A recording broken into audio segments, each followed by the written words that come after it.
taxi. Mom, what are you doing? This is the 77 WABC minicast.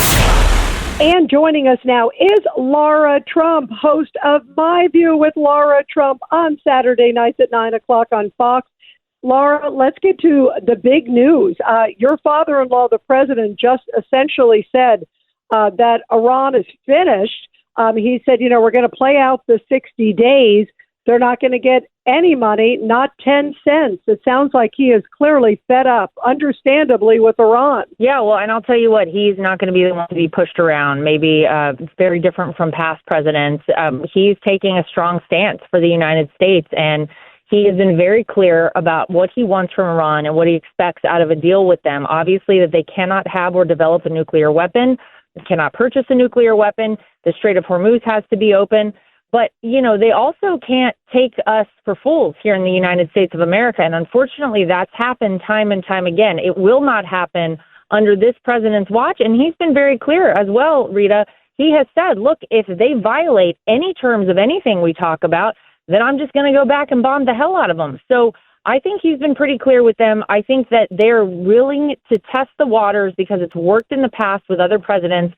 But pretty obviously, this president is putting his foot down and they have another thing coming. I thought about, Laura, thank God it's your father-in-law, President Trump, who's at the helm right now. I can't imagine with them being as they were close to a nuclear weapon, and now with the games they're playing with Hezbollah. I mean, what a difference a presidency makes. Well, not only that, but, whenever you look at a situation like this where according to the intelligence that the president has been willing to share, Iran was within weeks of developing a nuclear weapon last June, whenever Operation Midnight Hammer went forward, whenever we bombed all of their nuclear sites, there had to be action taken. And every other president was willing to kick the can down the road and say, well, I'll let someone else deal with it. And I think this president deserves an immense amount of credit for taking action at this point. Look, it is not politically advantageous to do something like this months before a midterm election year. It is not, anything that I think he would have wanted to do, except he had to do it. Someone had to put a stop to the development of a nuclear weapon of Iran. And just like so many other things, previous presidents said that they would handle it. They did not. This is the man to get it done. And look, I know things are strained. I know things are tenuous, and I know that there's no finalization of anything right now.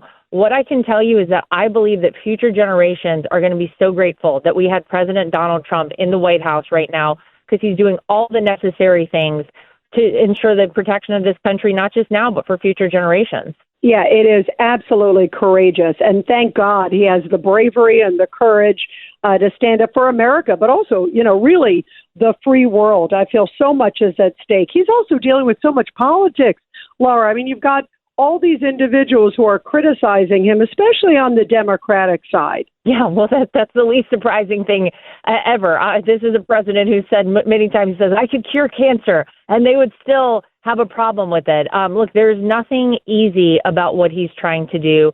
There's nothing, that is neat or easy about peace, right? This is something that has been 47 years in the making, so it's not going to happen overnight. And all of these people who want to be a Monday morning quarterback on this memorandum of understanding, if it were easy, other people would have done it, but they didn't do it. And so I think people need to take a breath, give this president and his team time to negotiate, time to do the bidding for the American people, and time to take care of a problem that has been festering for decades. But all of these people who want to come out and criticize him, he's doing it for them too. I think that's the thing I continue to think about. Without this president in the White House, with these lunatics able to develop a nuclear weapon, they have told us what they want to do with it.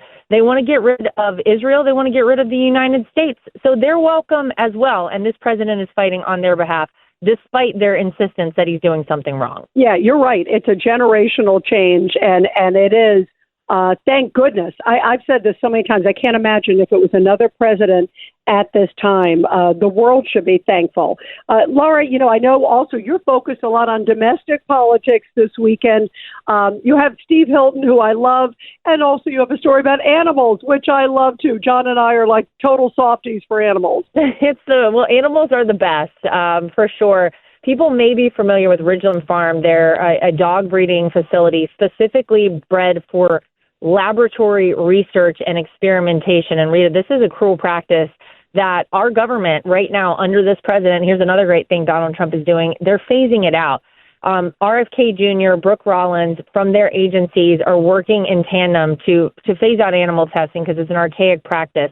But this particular location had around 2,000 beagles there that most of them were already rehomed in May. The last little bit of them are being rehomed right now, and they're going to go on to live great lives. So we connect with some of those beagles and talk about the difference they've made for some incredible service members of ours coming up this weekend. I also go out to California. I'm talking with Steve Hilton about the race for the governorship out there in California. Obviously, our friends in California, we feel so badly for them.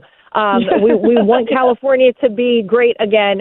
Steve Hilton talks all about it this weekend, and we also have Mike Walsh to keep us updated on everything Iran. So it's going to be a great show tomorrow night at 9 p.m. Well, everybody's going to be tuning in. Lara, you have another blockbuster, and boy, perfectly timely guest. And I remember you and I was at one of your animal rescue events, too. You are so awesome what you do for our animals. We love you. We appreciate you so much. And everybody tune in tomorrow night, Lara Trump. My View, 9 o'clock on Fox. Lara, have a great weekend. Thank you. Thanks so much, Rita.